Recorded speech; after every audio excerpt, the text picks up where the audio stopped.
E partilhar aqui o ecrã. Professor, posso fazer uma pergunta? Diga. Sim. Sim. Porquê é que agora passou a haver o Domain Entity e os seus visitors? Não percebi para que isso serve no projeto. Qual domain entity e os seus visitors? Mas já está há alguns tempos. Sim, mas...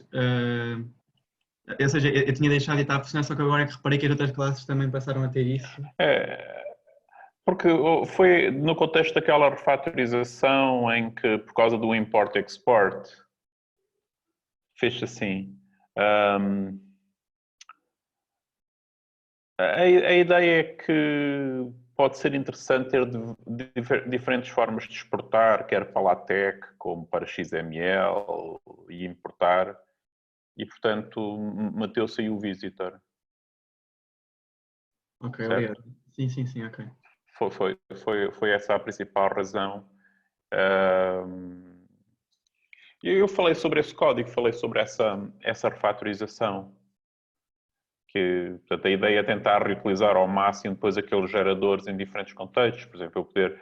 Embora aquilo depois é um bocado limitado, porque depende da forma como eu quero visitar. Por exemplo, às vezes eu quero visitar e quero gerar XML, mas, por exemplo, se eu estou a gerar um quiz, depende do sentido em que estou a exportar um quiz. Há casos em que eu quero exportar um quiz para depois eu de fora poder ver a informação, poder ver o quiz. E aí eu quero exportar o quiz e ter todas as perguntas do quiz.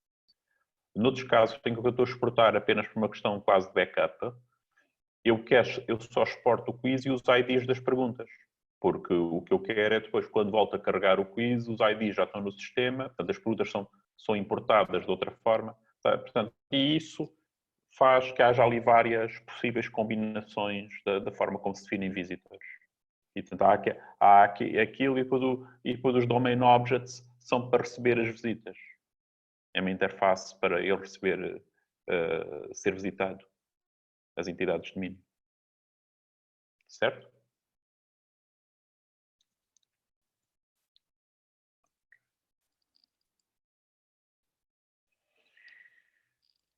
Ok. Bom, o que é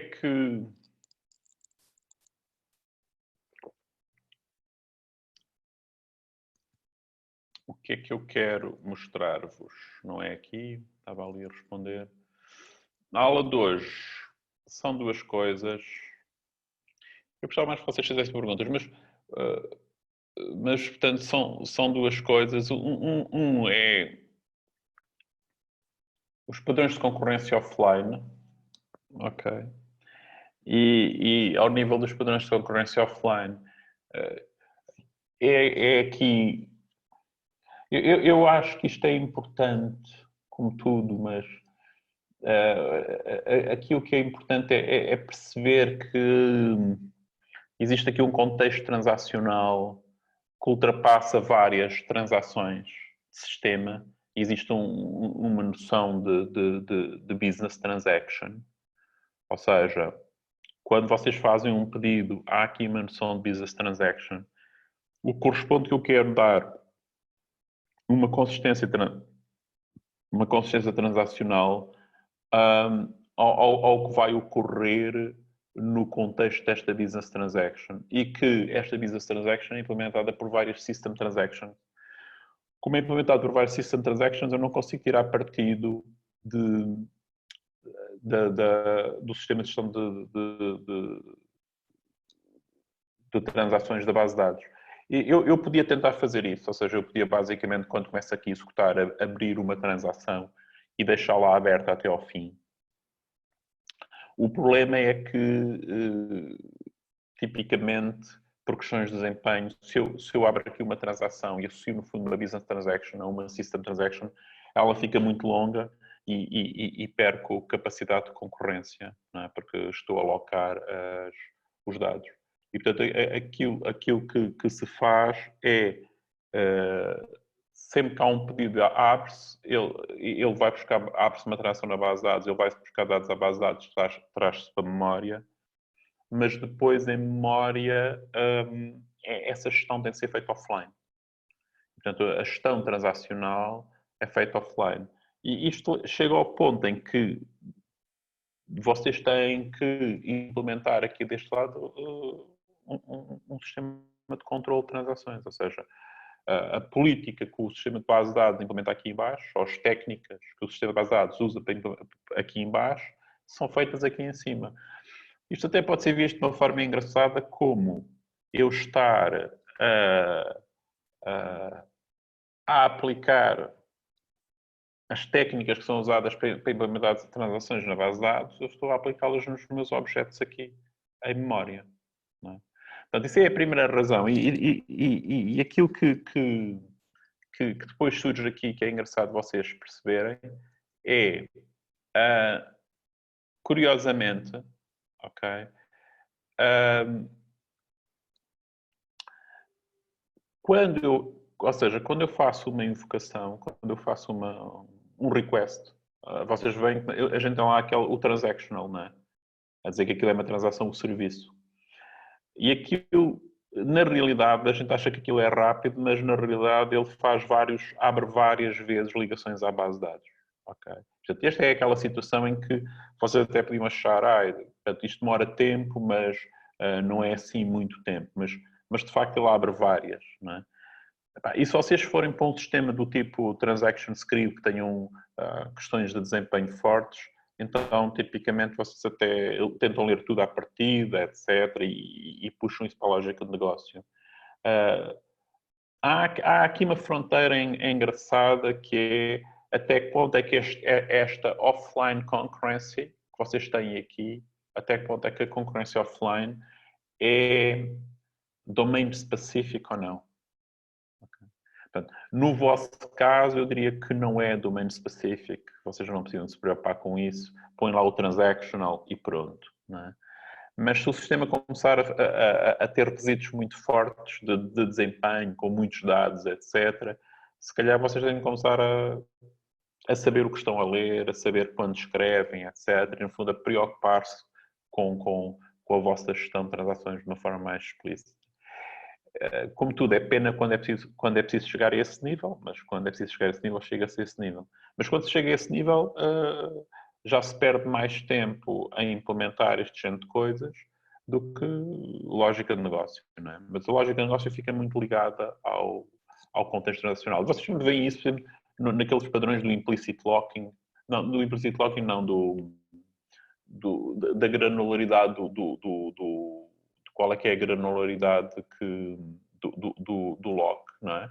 Portanto, vocês têm aqui o coarse grained lock, em que aí já se chega àquele nível que eu sei que tipicamente aquela subárvore de objetos deve ser toda alocada, toda reservada conjuntamente, porque eu conheço os padrões de acesso a elas e, portanto, de acordo com esses padrões de acesso, eu posso ter esse nível de granularidade, como significa depois o controle de concorrência, etc. Não é?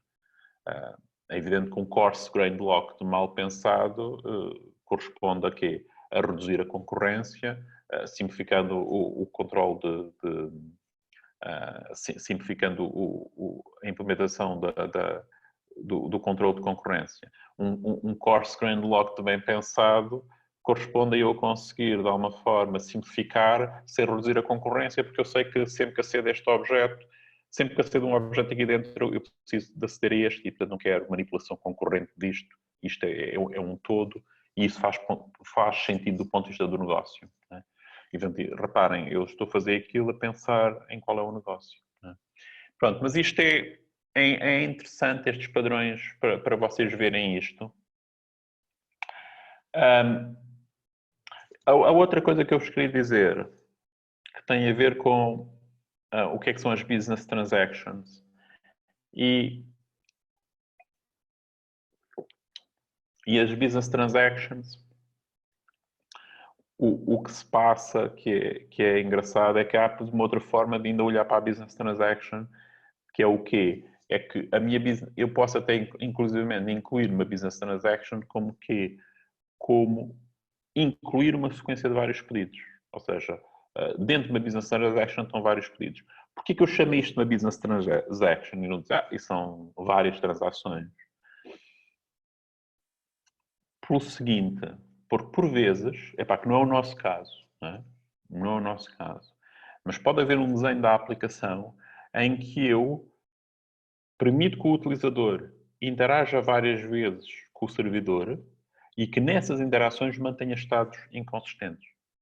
Ora, se mantém estados inconsistentes, então, mais uma vez, eu tenho de dizer, quando ele termina a última interação, o que é que ele tem que fazer? Ele tem que garantir que o estado é consistente e que não há problemas de concorrência, etc. E, portanto, vou-vos dizer, nós não estamos a fazer assim. Não há muitas aplicações que façam isso. Faz-se quando é necessário, porque aí, então, aí assumo mesmo que entro aqui na grande complicação, né?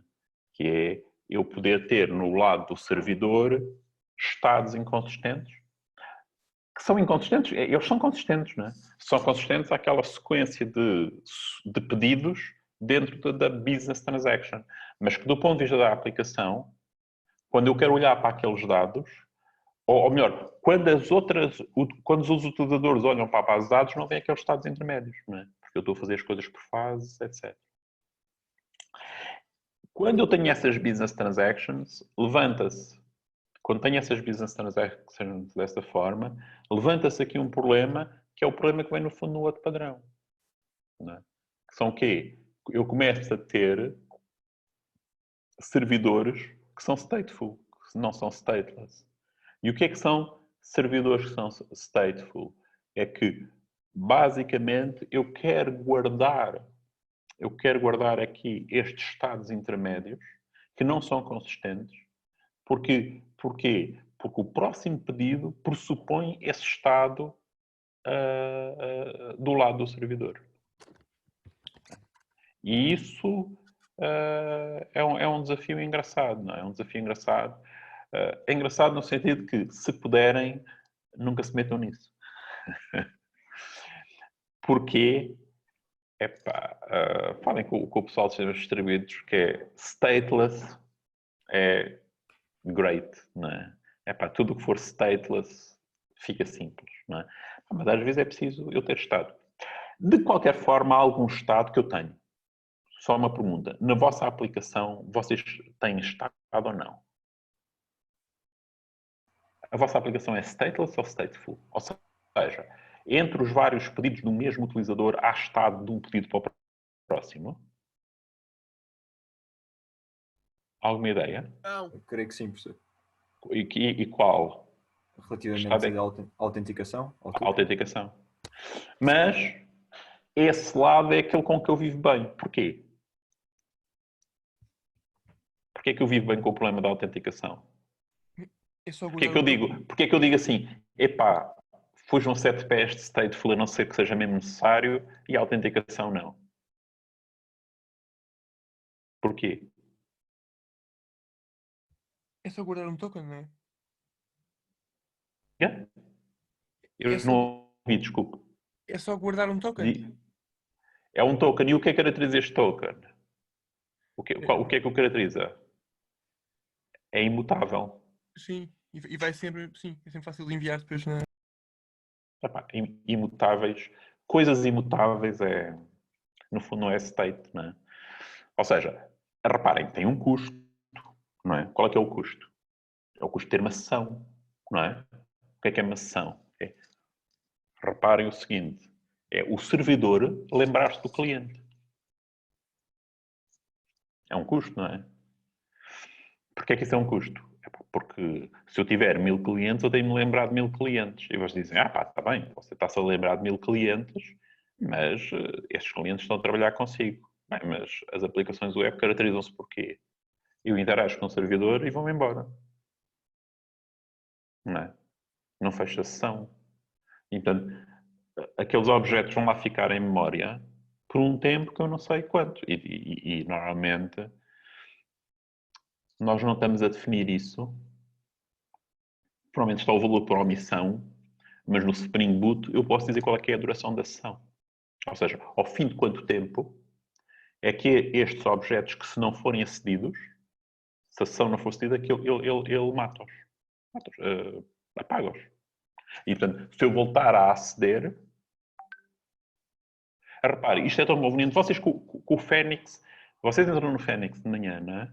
Vocês, durante todo o dia, muitas vezes conseguem aceder sem voltar a fazer o login. É ou não é? Se estiverem no mesmo browser. É ou não é? Professor, eu discordo. Discorda porquê? Porque eu Primeiro, discorda do quê? De nunca precisar de fazer login, porque eu estou sempre a fazer login. Faço para aí 6 vezes por dia. 6 vezes por dia, pronto. Mas isso tem a ver com a duração da sessão. Há 2 razões. Uma é, se eles fizerem reboot à máquina, adeus. Não é? Mas a outra é, porque eles podem definir um timeout. Podem dizer assim, ao fim de 30 minutos, se não houver uma interação deste indivíduo, mas eu consigo, ao Fênix, vou lá e não... durante muito tempo, não preciso voltar a fazer login. Eu também. Eu, por exemplo, vou ao Fênix. Depois, daqui a um bocado, vou ao mail. E depois, daqui a um bocado, vou outra vez ao Fênix e faço uma vez. Pronto. Sim, e isso até quer dizer que a sessão, neste caso, reparem, porque mail, Fênix, idêntica, são serviços diferentes. A sessão até deve estar no ID. Depois é o ID que fala. Nós estamos a usar o ID na nossa aplicação. Sim. É o ID que fala com o servidor a dizer este tipo está autenticado, passa-lhe o token, etc. E, portanto, isso deve funcionar. Eu não sou muito especialista nisso, mas ele provavelmente até lhe pode passar um novo token, mas onde eles têm estes objetos de sessão associados ao utilizador é no ID. Agora vamos pensar o seguinte. Eu digo que estes objetos são fortemente imutáveis, certo? Onde é que eu posso ter aqui um risco? Ou seja, eu digo, nesta sessão só tem a identificação do indivíduo. Não, professor, eu disse Alguém pode roubar a identidade? Não, uma coisa normal, não um ataque. Imaginem que, por exemplo, eu tenho o meu role, não é? E eu tenho o role de professor. Ou imagina que eu tenho o role de administrador, eu fiz login. E estou a interagir. Imagina que a sessão está lá para durar 3 dias. Mas alguém, ao fim de um dia, retira-me o role de administrador. Eu ainda consigo mais 2 dias. Estão a ver o tipo de coisa? É uma decisão, não é? Ou seja, ele é um imutável, não é? Mas na definição disto, define-se. Agora, a gente pode dizer assim, do ponto de vista de requisitos, não me parece um requisito crítico. Ou seja, o que é que a gente diz? Sabemos que se alguém perder o seu role, não é? Continuará a conseguir aceder de acordo com o role anterior até. Depende de como isto está, não é? Porque na realidade não é bem assim. Porque na realidade, se vocês virem, pronto, isto seria num caso em que eu guardava na sessão. Porque essa é uma coisa engraçada. O role, no nosso código, o role está na sessão ou não? Vocês implementaram o controle de teste. Está na base de dados. Está na base de dados, não é? Não, mas ele vai da base de dados para a sessão. Mas eu acho que a única coisa que fica na sessão é mesmo o token. Porque sempre que a gente acede, ele vai buscar o utilizador outra vez à base de dados, não vai? Ou seja, a única coisa que está na sessão é que ele se autenticou. Portanto, a única situação que pode aqui haver é se a password mudar. Portanto, no fundo, porque é que eu estou autenticado? Porque é que eu tenho o token? Porque eu dei a minha password.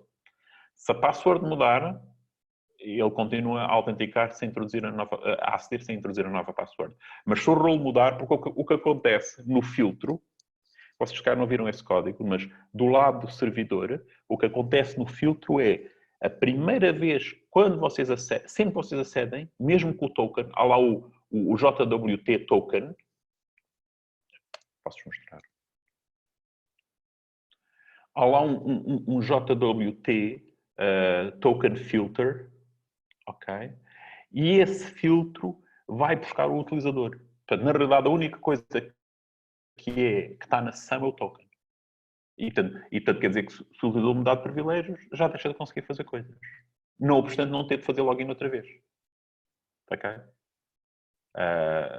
esse código vocês conseguem vê-lo. Eu já vos mostrei esse código, mas vocês conseguem vê-lo todo debaixo daquela coisa ali. Deixem-me mostrar-vos. Mas, portanto, isto da sessão é interessante. Pode ser complicado, mas volto a dizer, serverless é fora de série.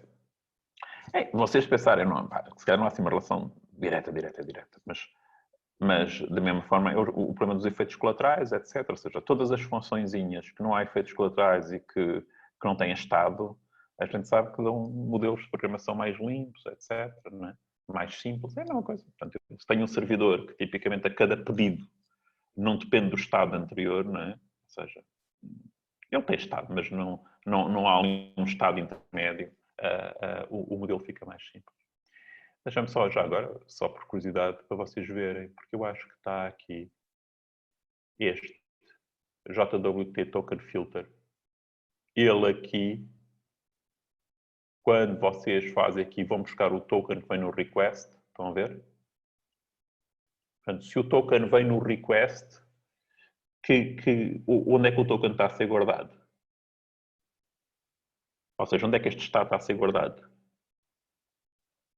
A gente viu três formas. Estão lá três formas. Na base de dados, no servidor ou no cliente.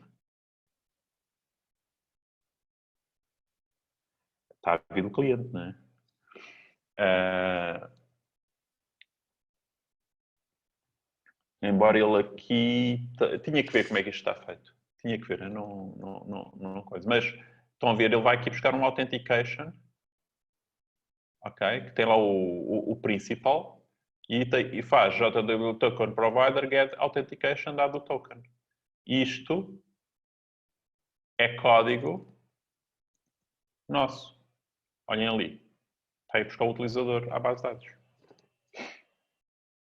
Ou seja, sempre que fazem um pedido, a sessão é o token. Portanto, o que ele conserva é o token.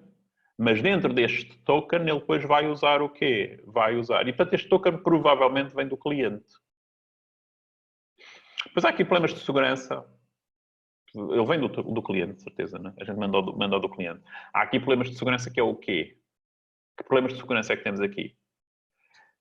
A gente falou em três formas de guardar. A gente falou, não, está lá no livro. Três formas de guardar o token. No servidor, na base de dados e no cliente. E diz que no cliente é quando tem problemas de segurança maiores. Qual é que é o problema de segurança? Vocês veem isso, não é? Roubo de identidade? É o roubo de identidade. E como é que isso se garante que não é feito? Encriptação. Encriptação. Ou seja, porque é que isso se garante que não é feito? Porque se vierem aqui ao vosso código, vamos agora ao WebStorm, não é? E se vocês olharem lá... e vocês viam isso, não é? Quando brincaram com o JMeter, não é? Quando lá metem aquele token, vocês veem que aquele token que recebem é uma coisa que não se percebe. E se lá mudarem um caractere, certo?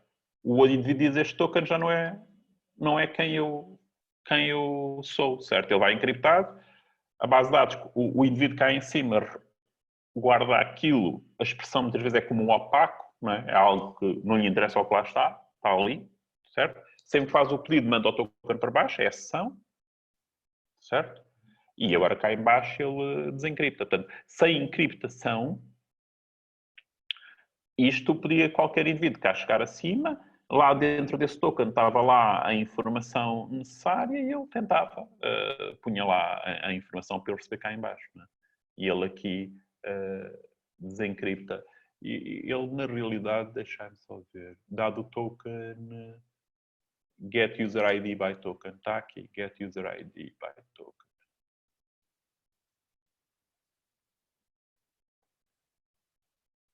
E está aqui parseInt set sim. Estão a ver aqui a public key. Aqui está toda a parte associada a parse claims. Aqui está toda a parte da encriptação e desencriptação daquele indivíduo para depois obter um ID e depois esse ID, na realidade, é o find by ID. Okay? Ou seja, vai encriptado. Estão a ver este código? Estão a ver?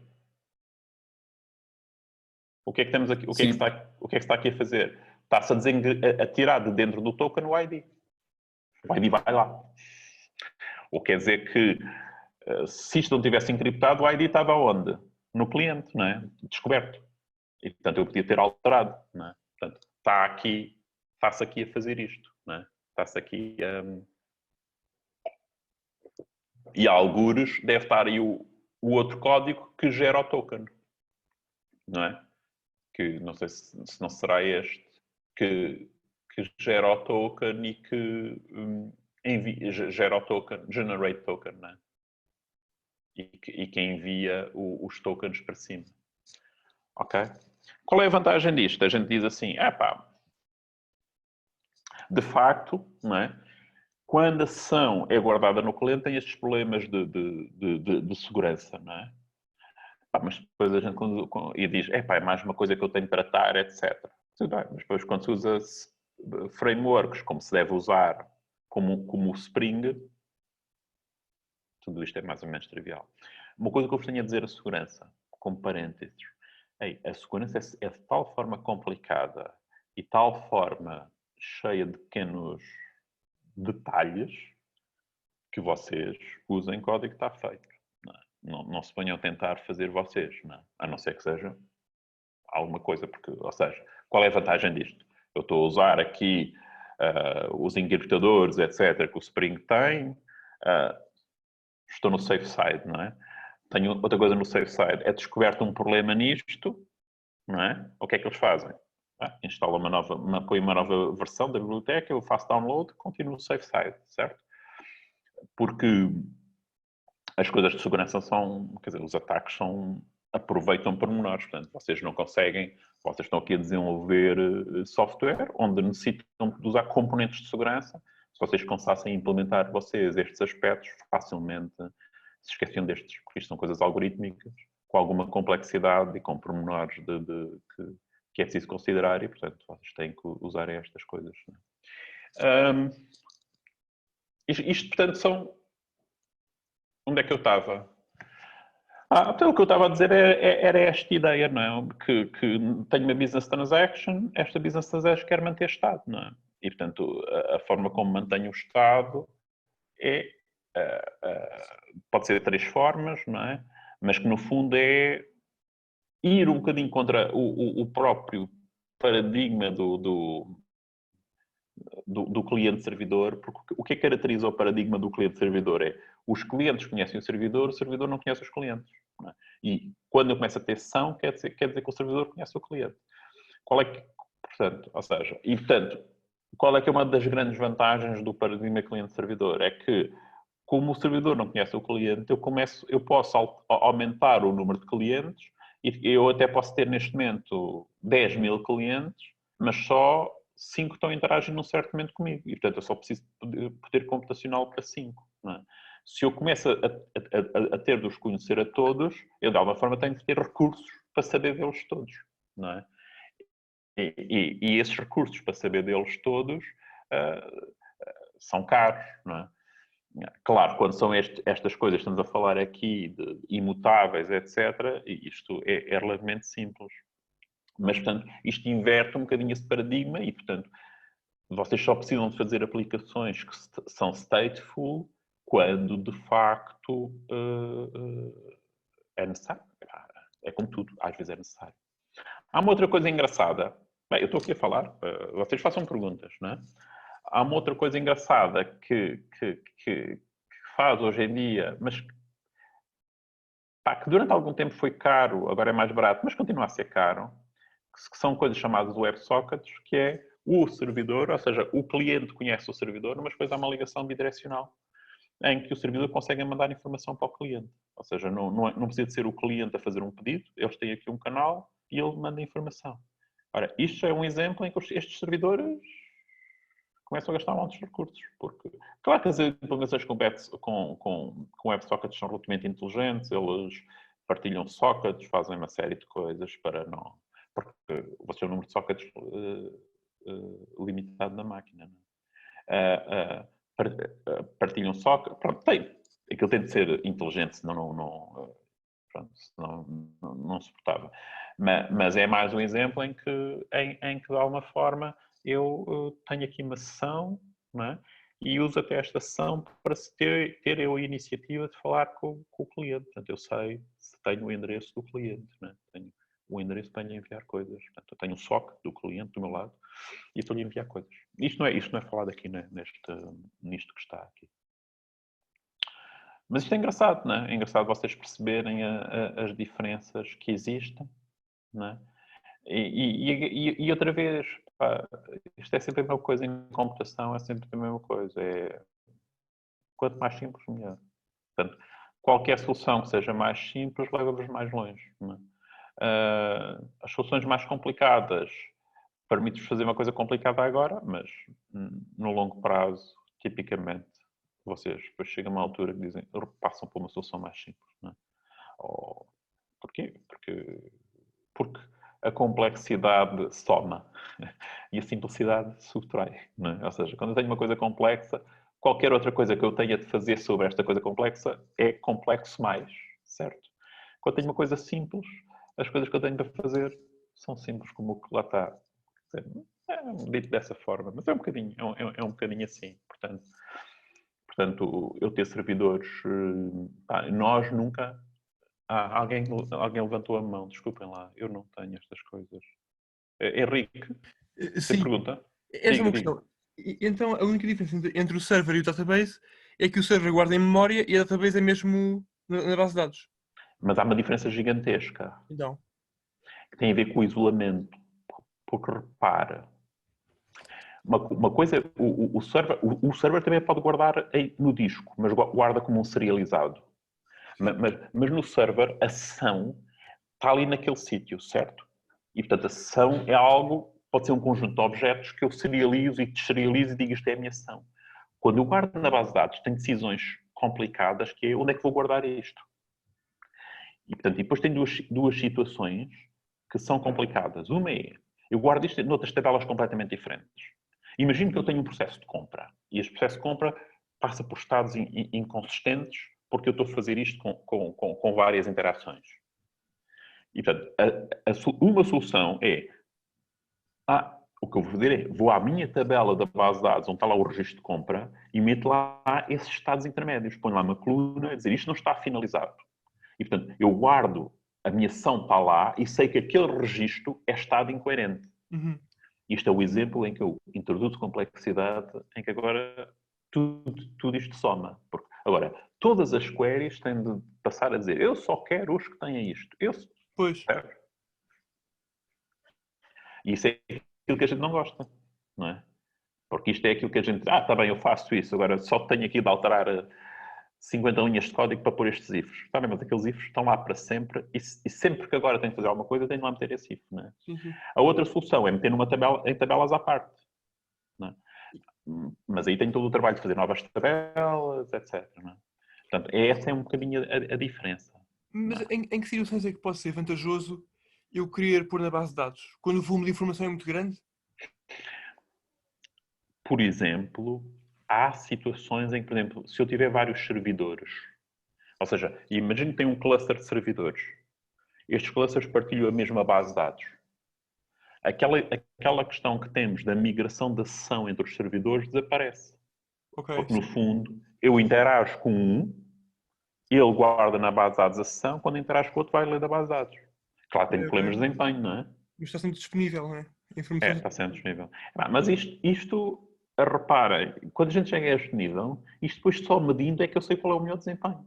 Porque este desempenho é o desempenho entre o que é que eu perco? Perco a ir à base de dados. Mas no outro caso, o que é que eu perco? Onde é que eu tenho problemas de desempenho? É que agora tenho de migrar esta sessão para os outros servidores.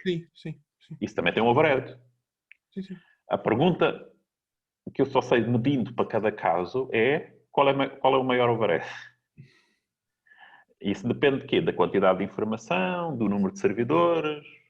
E, portanto, para cada caso, variando a quantidade de informação, variando o número de servidores, isto dá overheads diferentes. E, portanto, num caso, eu até posso dizer assim, a implementação na base de dados com 10 servidores tem muito melhor desempenho do que ter com 10 servidores. Mas se calhar se for com 2 é ao contrário. Pois. Certo? Portanto, isto é assim. Estas coisas, é por isso que é aquilo que eu tenho dito várias vezes.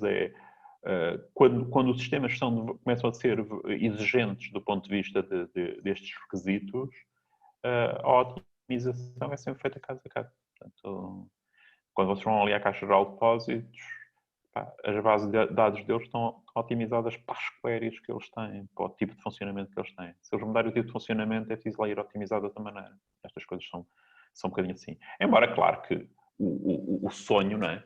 O sonho do engenheiro de software é este, não é? O sonho do engenheiro de software é dizer assim, eu tenho aqui as minhas transações e eu invoco transações e ignoro se a minha política é otimista, se a minha política é pessimista, para mim é irrelevante. Isto funciona sempre. Mas não é verdade. Ou seja, isto é verdade enquanto eu tenho meia dúzia de pedidos. Quando começo a ter muitos pedidos, não. Se eu tiver muitos writes, uma política otimista não funciona. Não funciona, pronto. Não. Isto depois é mais... depois é mais engraçado quando eu tenho um sistema que às vezes tem muitos writes e outras vezes não. Certo? Onde, se isto for verdadeiramente demanding, eu até posso chegar ao ponto, não é, em que tenho servidores com uma coisa para writes e outra coisa para read.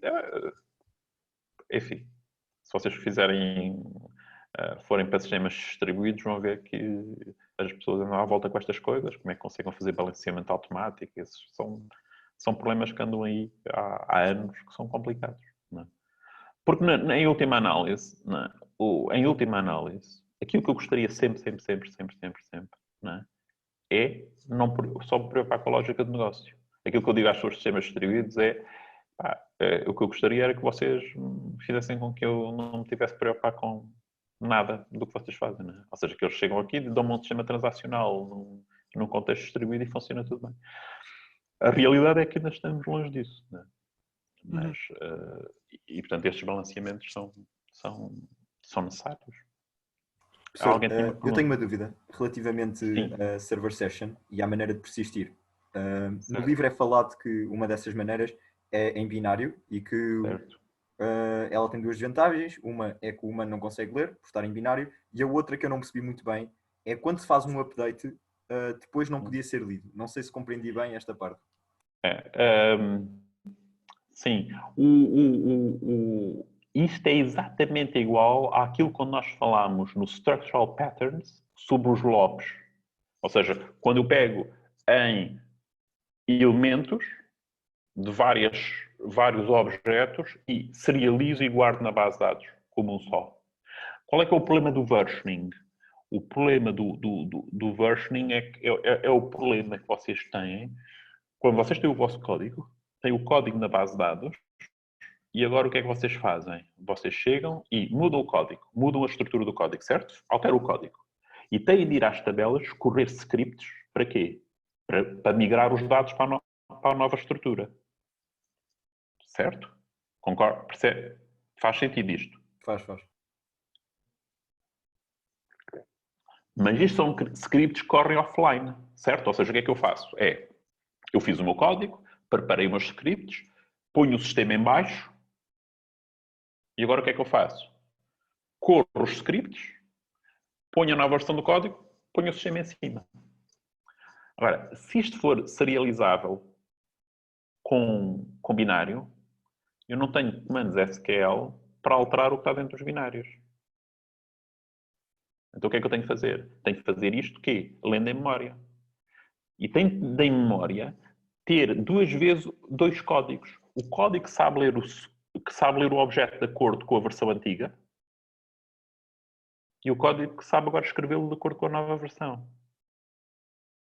Ou seja, porque ele tem de desencriptar. Desencriptar não.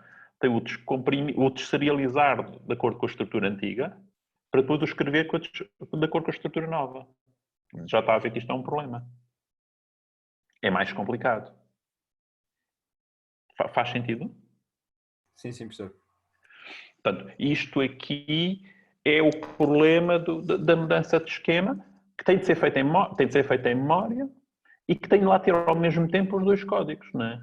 E depois tenho aquele problema que é o outro problema, que é, se isto for muito lento e eu tiver milhões de registros, eu nem consigo parar o sistema para estar a fazer isto em várias horas, porque se calhar eu alterar uma estrutura de base de dados com comandos SQL é rápido, mas estar a ler para a memória cada uma das coisas que está na base de dados para descomprimir, para deserializar e voltar a serializar com outro formato, pode durar dias. Então quer dizer que ainda tenho um problema ainda mais complicado, que é o quê? Aquele código não vai ficar para sempre. E sempre que leio um objeto que está serializado, né?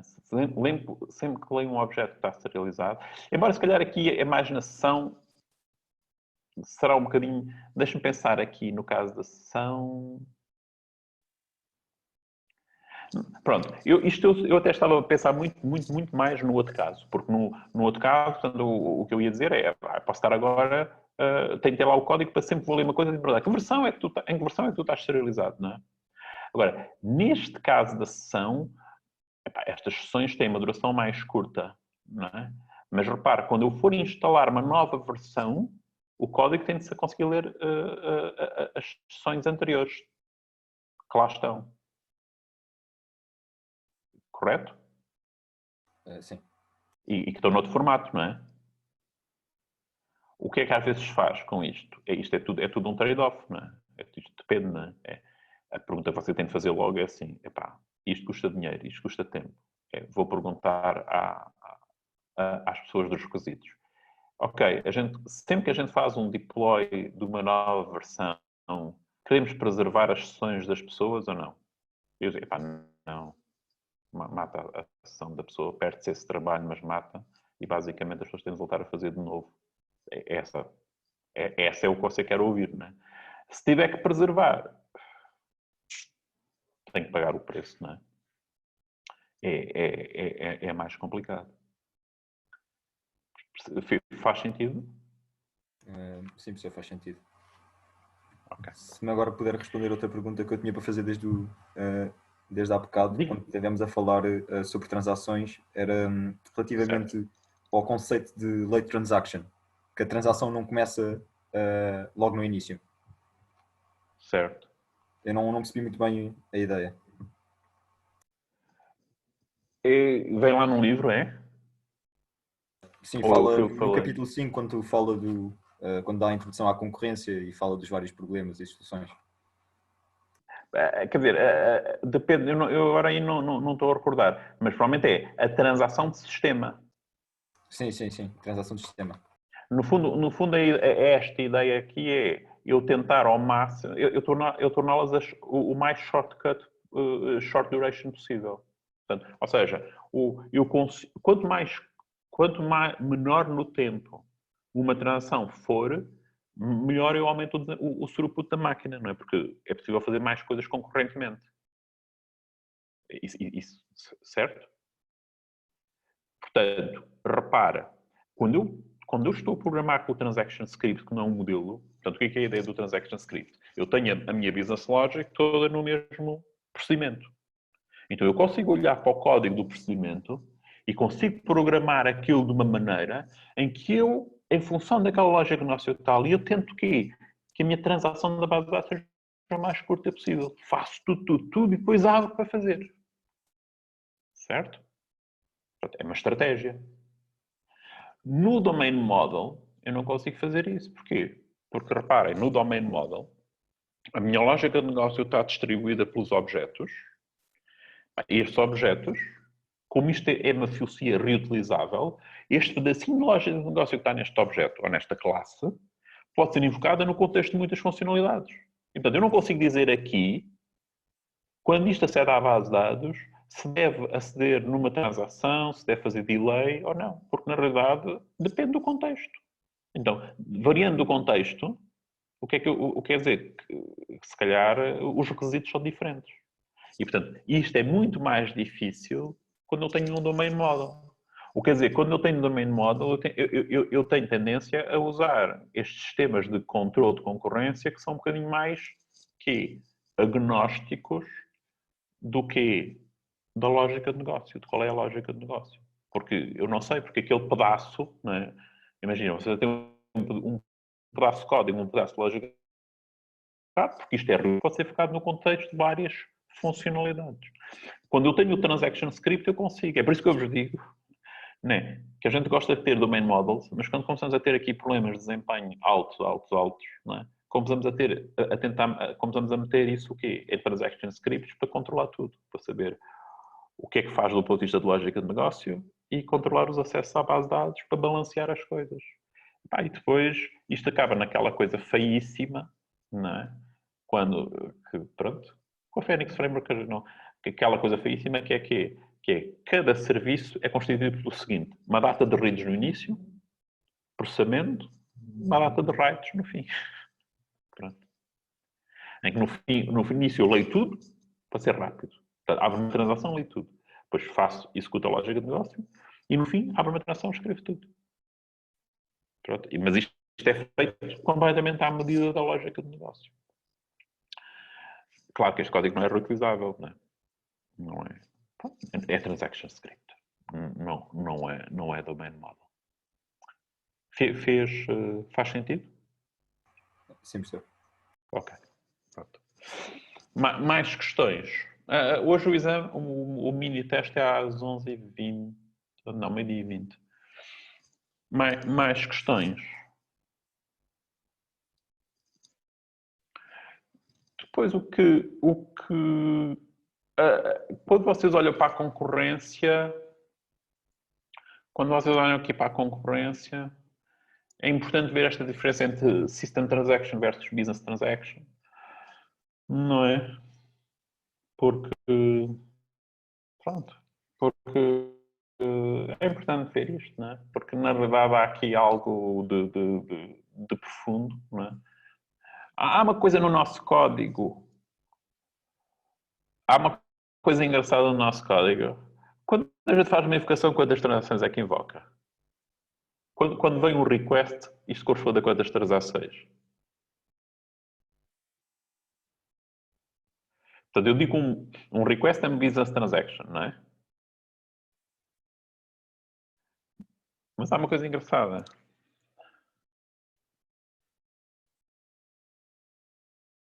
Isto aqui, quando é que este filtro é invocado? Antes do serviço, não é? O filtro, lembram-se quando nós demos o front controller. Portanto, o filtro está no handler do front controller, certo? Que é antes de quê? Antes do command, do specific command. O specific command é que é o nosso.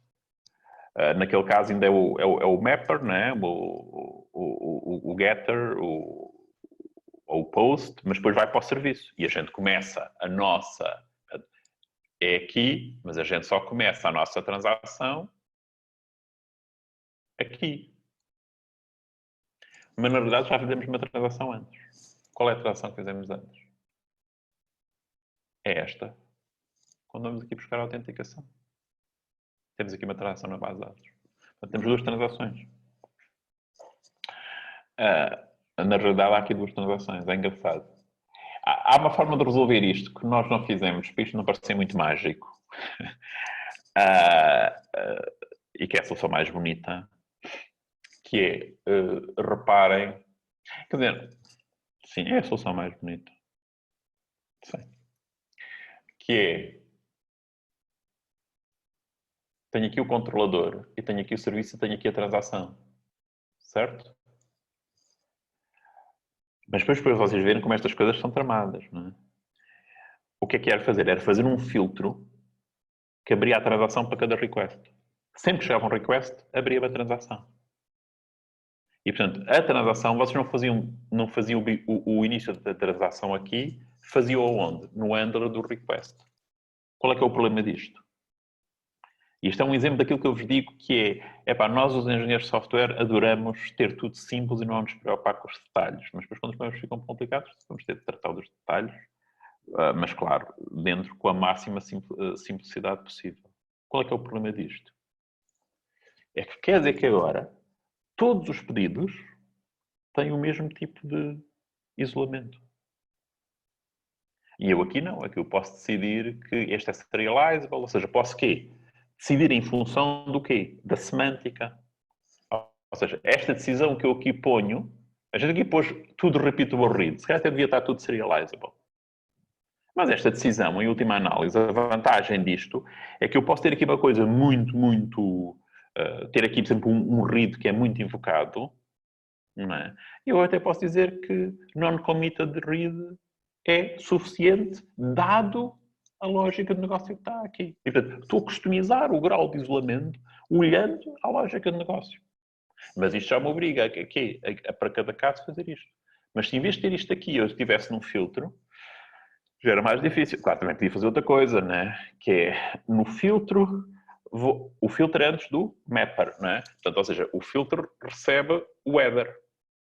E dentro do header, ver o nome que lá está do método que era invocado, e depois tinha lá ter um if, e depois tinha uma tabela, já ia meter ali mais o quê? Um problema de desempenho, porque ia ali comparar strings, né? Porque isto vem como strings, né? Estes pedidos vêm como strings, né? Isto são requests, né? Eles vêm aqui com estas strings, né? Tinha de analisar isto e em função disto fazia filtros de abrir transações diferentes. Por exemplo, podia fazer isso. Mas já introduzia ali um overhead, portanto, este filtro, que sempre que chegava um indivíduo ia fazer... Ui, aí este aqui, nem sei, mas este era capaz de ser duro, né? Podia-se cá tentar otimizar.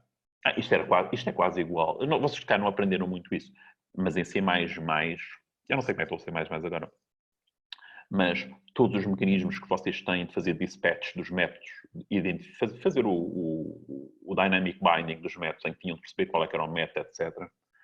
Ou seja, no fundo, qual é o método que têm de invocar para cada invocação? É um problema engraçado. Né? Portanto, isto é um problema engraçado quando vocês pensam no cá aqui para resolver. Né? É engraçado.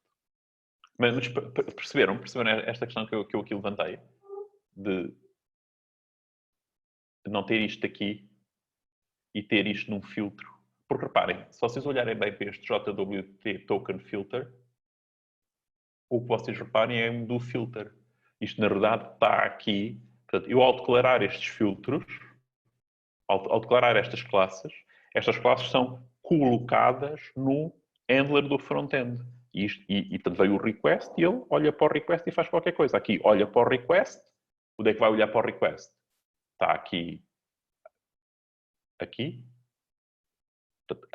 Dentro daquele objeto está lá o header, está lá toda a informação do request.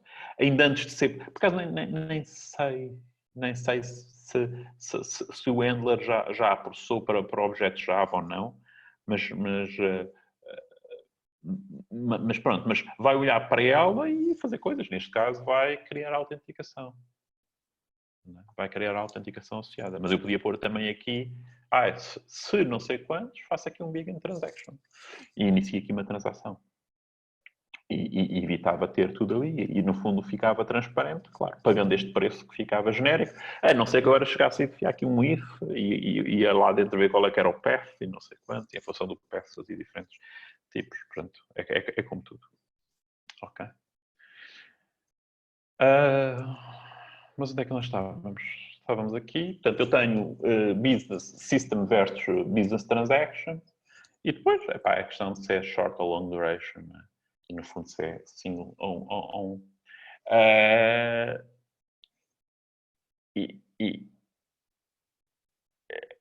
E depois, a nível dos padrões, o que há aqui a nível dos padrões é que vocês têm optimistic offline lock ou pessimistic offline lock. E isto normalmente tem a ver com a quantidade de reads ou writes. Né? Ou seja, um previne, né? um evita que haja evita que haja conflitos, não é?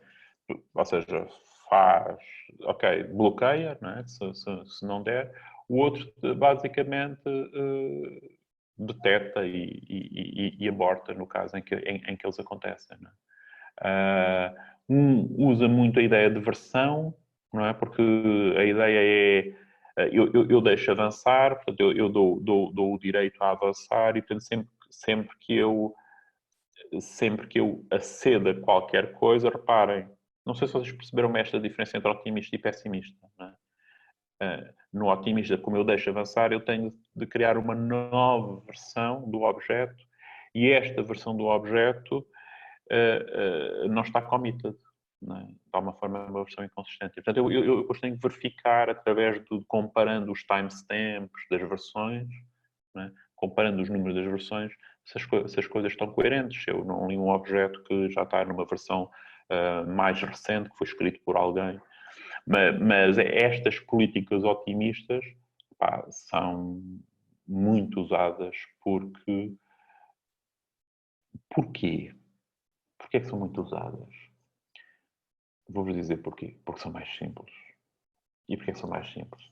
É muito mais fácil. Vocês imaginem de implementar isto. É muito mais fácil dizer, eu deixo fazer e no fim verifico se há problemas e aborto, do que dizer assim, eu quero prevenir que não há problemas. Prevenir que não há problemas.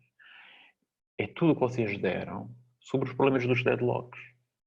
Como é que eu consigo evitar que não há deadlock? Posso ter algoritmos complicados de tentar identificar numa cadeia que eu não posso afetar porque tem uma circularidade de afetação de recursos. E isso é algo que não é fácil. É mais complicado eu tentar... Sim, eu posso tentar evitar... Ou seja, eu consigo... Ou seja, vamos lá ver uma coisa. Eu consigo garantir safety, não é? O que é safety? Nunca há acesso concorrente a duas coisas, não é? Mas não consigo garantir liveness, e não bloqueio, não é? Ou seja, garantir que não bloqueio é bem mais complicado. Ademais, algumas das soluções às pessimistas tentam ser simples, tem um timeout. Se ele está parado por muito tempo, aborta. Não é? Se está bloqueado por muito tempo, aborta. Depois pode dar situações de life lock, etc. Pronto, mas tem estas duas políticas. É evidente que quem sabe disto é o pessoal que anda lá a implementar o MySQL e o Postgres e não sei quantos, e é o pessoal de sistemas distribuídos que implementa mecanismos para vocês usarem. Okay? E, portanto, vocês podem olhar para isto como, ok, o que é que lá está em baixo? E convém saberem, como engenheiros de software, vocês podem ter muitas coisas na vida, não é? Mas como engenheiros de software, se eu não percebo o que tenho em baixo, eu não consigo racionar muito. É assim, a gente às vezes tem um bocadinho esta ideia, não, eu consigo desenvolver o meu sistema ignorando uma série de coisas. Depende. Há momentos em que, se eu não percebo bem o que lá está em baixo, então eu não resolvo os problemas muito, muito complicados. Ok? Pronto. E, portanto, perceber que mecanismo está em baixo, etc., é importante. Mas, quando começo a ter coisas demanding, não é? Exigentes do ponto de vista de desempenho, etc., se calhar, mesmo dentro de um transaction script ou isso, tem que implementar algumas destas políticas. Não é? Como atrasar, fazer cópias, verificar, e isso fazem caso a caso, e, portanto, não são sistemas completos, não é? Como são fornecidos pelas infraestruturas, em que vocês têm a infraestrutura que fornece como é que eles costumam dizer, um conjunto de garantias, não sei se ouviram muito essa palavra, mas as pessoas de sistemas distribuídos gostam de dizer, então, quais são as garantias que isto me fornece, e portanto esse conjunto de garantias, e vocês, é isso que vocês querem como engenheiros de software, a infraestrutura dá-me um conjunto de garantias, de quê?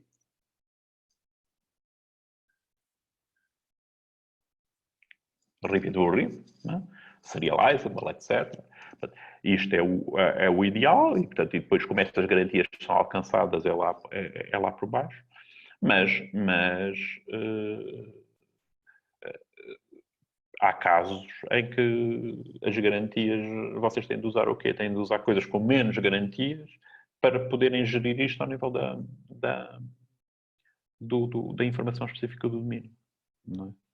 Porque, reparem, a grande diferença que existe nestes mecanismos, e isso é o que está aqui, eu acho que já disse isso, mas posso repetir, quando vocês falam no coarse grained lock, né, que é o que é que eu vou fazer lock? Né?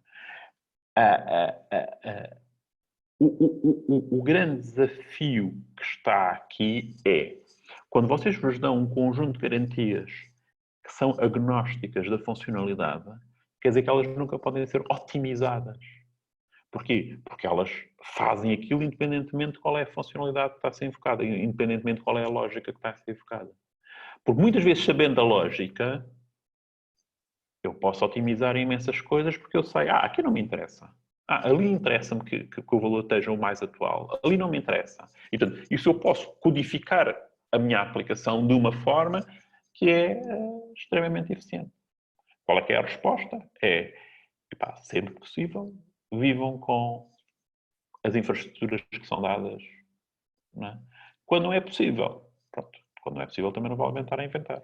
Tem de arregaçar as mangas e misturar a vossa lógica de negócio com ok, eu vou ter de dizer explicitamente que vou fazer lock a tudo isto e não só lock aquilo. Ou seja, porque isto por omissão está a fazer locks de muito baixa granularidade que me levam a um problema de desempenho tremendo. Não, eu aqui vou eu tratar disto. E aí têm que conhecer estes mecanismos para os aplicar à vossa lógica de negócio. Não é? Questões? Não há questões? É pena não haver questões. Isto que tem piada aqui são as questões. Implicit lock. Vocês não imaginam? Eu been there, done that. Quando o Fênix começou, usava-se uma coisa que era o J2... como é que se chamava aquilo? Não era Hibernate, era um concorrente do Hibernate. Era JDB, Object, JB, acho que era o JB, que obrigava que o programador fizesse os locks. Os locks não eram implícitos.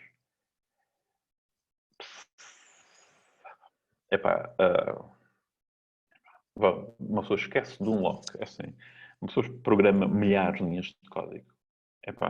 Um indivíduo esquecer-se de uma vez de um lock, não é nada. Mas o impacto que aquilo tem, porque dados corrompidos é um nightmare. Ou seja, a partir do momento em que há dados corrompidos, é verdadeiramente assustador. O que quer dizer que implicit locking, a gente estar ali, né? Vocês estarem aqui, dizerem repeat ou read, e aqui mexem à vontade nas coisas. E ele vai lá pondo na Unity of Work, nestes casos, e depois faz as verificações, vocês não se preocupam com isto. Não precisam estar a dizer, põe eu quero locar isto. Isso faz com que claramente não haja. Claro que se quiserem otimizar, vocês querem dizer, eu não quero fazer lock daquilo. Por favor, daquilo, eu tenho um overhead e eu não quero ter esse overhead. Pronto. É sempre a mesma coisa. Não é? Mas eu ter implicit lock, não é? E que de alguma forma esconder os locks que eu faço, não é? Do programador. Mais uma vez, deixar o programador preocupar-se com a lógica de negócio e não ter de fazer isto. Porque o problema uma coisa é um bug, não é? E o bug, ou seja, um bug, ok, não funciona, corrige-se o bug. Dados corrompidos agora tenho de limpar os dados num sistema que funciona. Limpar os dados é a coisa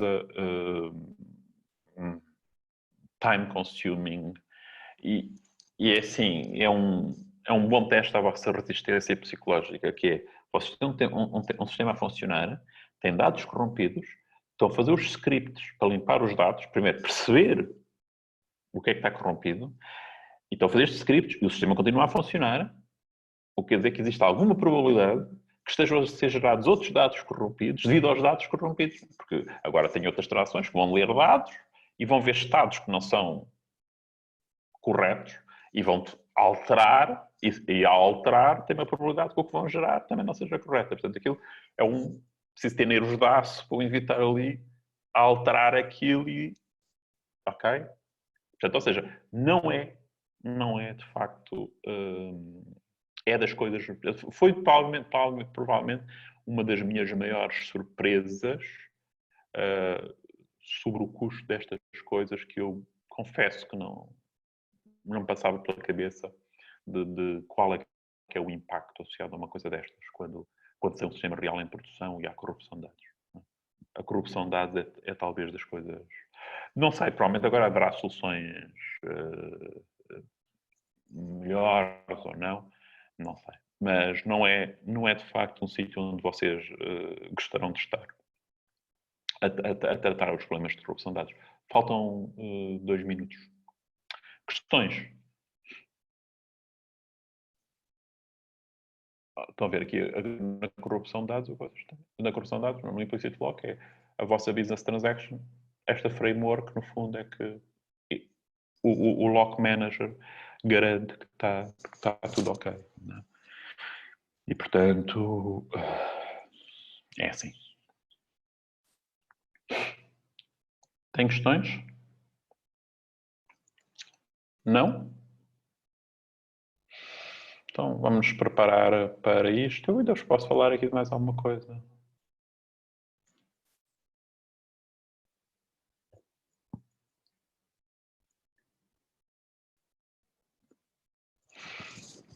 Há aqui uma coisa engraçada. Há uma área que se chama de microserviços, que está na berra. E a ideia dos microserviços... Os microserviços têm obsessão com desempenho. Eu tenho pequenos pedaços de modelo de domínio. E outra coisa, é assim, quando você entra na opção do desempenho, a estrutura ideal é uma árvore. Okay? O relacional é uma coisa horrível. Portanto, porquê é uma árvore? Porque eu consigo pegar estes dados, tenho aqui tudo isto, copio isto tudo para a memória. Esta árvore pode ser locada facilmente. Portanto, simplifica o processo de lock. No fundo faço o lock do pai da árvore e tudo isto anda de um lado para o outro, sem preocupar. Está relacionado com os padrões estruturais quando a gente falou os dependent mappings, não é? Aquela ideia de poder ter, no fundo, depois os blobs e não sei quantos e coisas. Bom, agora acho que falta mesmo um minuto, eu vou parar com o texto.